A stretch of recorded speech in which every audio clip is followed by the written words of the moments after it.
दोस्तों, महात्मा बुद्ध हमेशा अपने शिष्यों को ये सिखाते थे कि हमारे शब्द बहुत शक्तिशाली हो सकते हैं। उन्होंने कहा था कि हमारी जुबान दुनिया की सबसे तेज चाकू के समान है। हमारे शब्द किसी को शारीरिक चोट नहीं पहुंचाते, लेकिन ये इमोशनल रूप से गहरा घाव कर सकते हैं। हमारे शब्द हमारी ताकत भी बन सकते हैं और हमारी कमजोरी भी बन सकते हैं।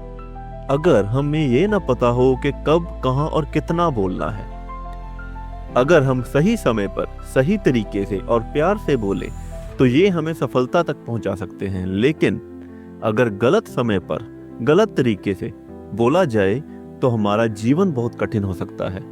आज मैं आपको एक कहानी सुनाऊंगा जो आपको बताएगी कि चुप्पी कितनी शक्तिशाली होती है और कैसे ये आपका जीवन बदल सकती है। बहुत समय पहले भारत में एक बौद्ध भिक्षु एक शांत जंगल में रहते थे। वो मेडिटेट करते रहते और उनकी प्रसिद्धि दूर दूर तक फैली थी।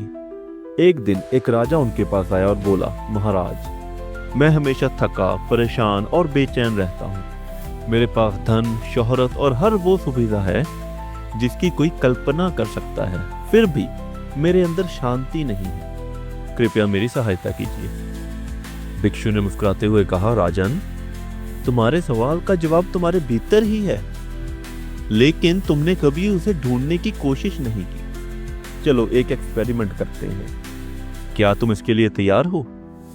तो राजन ने कहा, मैं अपनी मानसिक शांति के लिए कुछ भी करने को तैयार हूं। भिक्षु बोले, अगले 15 दिन तुम मेरे मठ में एक नॉर्मल व्यक्ति की तरह रहोगे।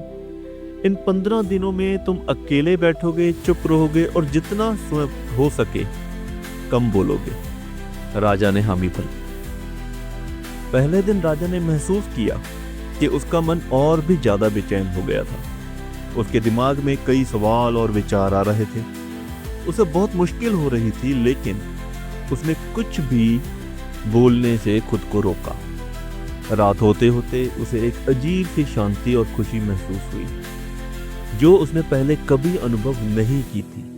ये अनुभव उसे चकित कर गया। अगले दिन राजा कुदरत को निहारने में व्यस्त रहा। उसने पहली बार फूलों, पक्षियों और आसमान की खूबसूरती को महसूस किया। 10 दिन बीतते बीतते उसके मन का सारा तनाव और बेचैनी धीरे धीरे खत्म हो गई। 12वें दिन उसने गहरी ध्यान अवस्था में प्रवेश किया।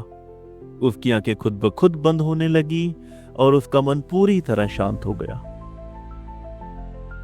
15वें दिन राजा भिक्षु के पास पहुंचा और बोला, महाराज, मुझे समझ आ गया है कि मेरा मन इतना अशांत और बेचैन क्यों था। मैंने ये सीखा कि मैं बहुत ज्यादा बोलता हूँ। नेगेटिव सोच ने मेरी ऊर्जा और समय दोनों को बर्बाद कर दिया है।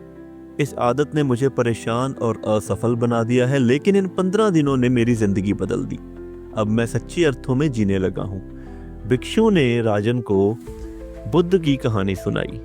भिक्षु ने कहा कि गौतम बुद्ध से एक बार उनके एक शिष्य ने पूछा कि आप अक्सर चुप क्यों रहते हैं? तो महात्मा बुद्ध बोले कि मैं चुप रहता हूं ताकि अपने भीतर गहराई से उतर सकूं। चुप्पी आत्म ज्ञान का पहला कदम है। दोस्तों, चुप्पी ना केवल हमारे जीवन को शांत बनाती है, बल्कि हमें सफलता के करीब भी ले जाती है। जो लोग कम बोलते हैं उनकी बातें ध्यान से सुनी जाती हैं। इसलिए कोशिश करें कि आप हर दिन 20 मिनट खुद के साथ बिताएं और चुप रहकर अपने विचारों को समझें। अगर ये कहानी आपको अच्छी लगी हो, अगर कहीं ना कहीं इस कहानी ने आपके दिल को छुआ हो, तो एक लाइक, एक सब्सक्राइब ज़रूर कर दें। वीडियो को अपने दोस्तों तक शेयर ज़रूर करें। और हाँ, अगर आपको किसी टॉपिक पे वीडियो चाहिए तो प्लीज़ कमेंट में वो बताएं। मैं जल्द से जल्द उसी टॉपिक की वीडियो आपके लिए लेके आऊँगा। धन्यवाद।